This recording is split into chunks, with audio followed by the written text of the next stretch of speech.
Hello everyone, welcome to my channel.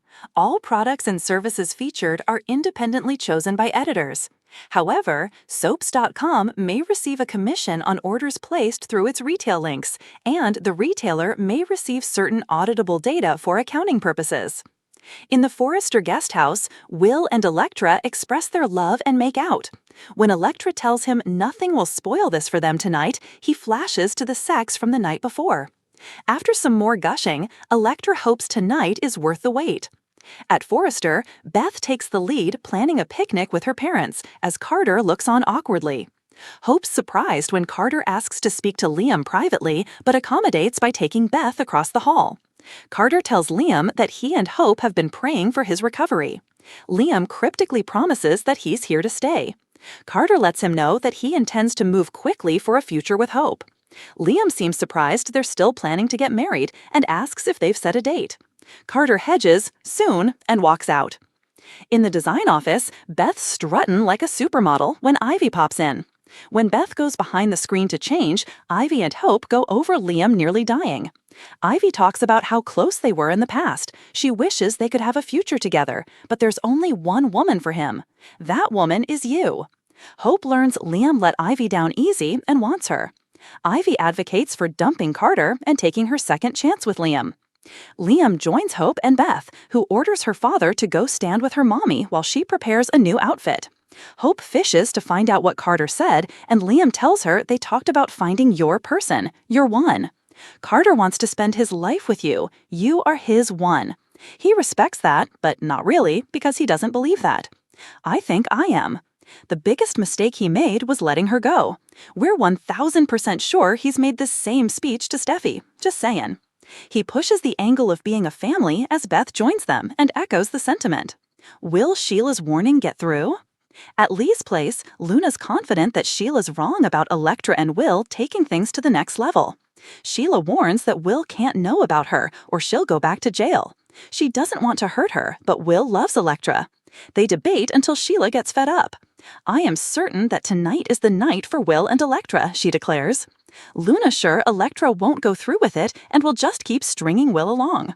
She wishes Sheila could see that she's right for Will and Electra is wrong. Sheila repeats that Will doesn't even know she's alive.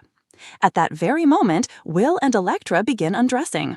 He vows to protect her heart and deserve her love as they finally make it to the bed and make love.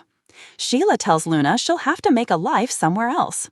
Completely ignoring her, Luna gushes about Will finding out they made love and then dumping Electra.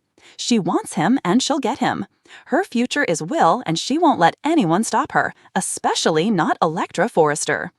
Back in the guest house, it's pillow talk time as Electra and Will go over how amazing their experience was. It was well worth the wait. Electra makes sure to say how extra wonderful it is knowing she's the only one for him. Will guiltily flashes to the night before and then tells her loves her. The evening had fallen softly over Los Angeles, painting the sky with the last traces of lavender and gold.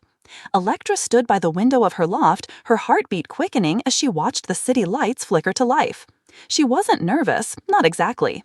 It was more like anticipation, the kind that comes when something long imagined is finally about to happen. Will arrived quietly, the way he always did, with a smile that immediately softened her edges.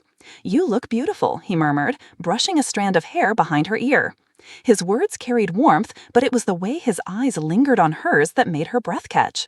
For weeks, they had danced around the undeniable pull between them. Their banter, their stolen touches, the long silences filled with everything they hadn't said, it had all been leading here. Tonight, neither wanted to turn away.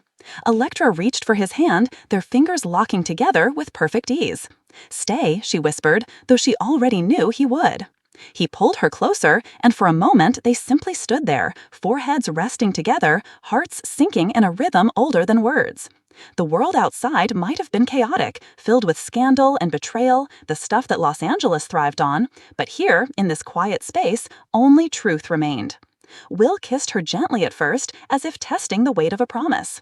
She melted into him, tasting not just his lips, but the devotion he carried with every touch. Soon, the kisses deepened, urgent yet tender, pulling them both into a current too strong to resist.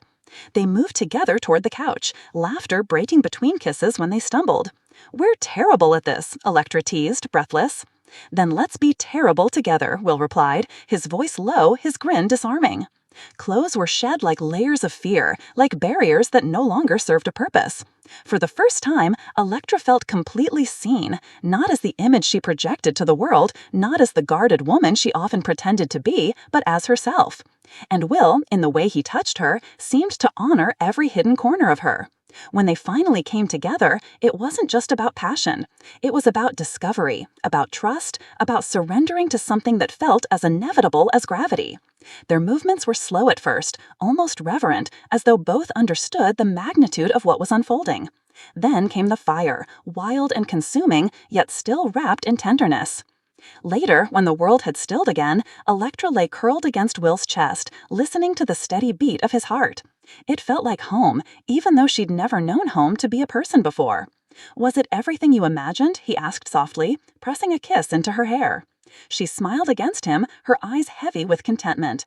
"More," she whispered, "so much more." And in that moment, under the quiet glow of the city lights, they both knew that this was only the beginning.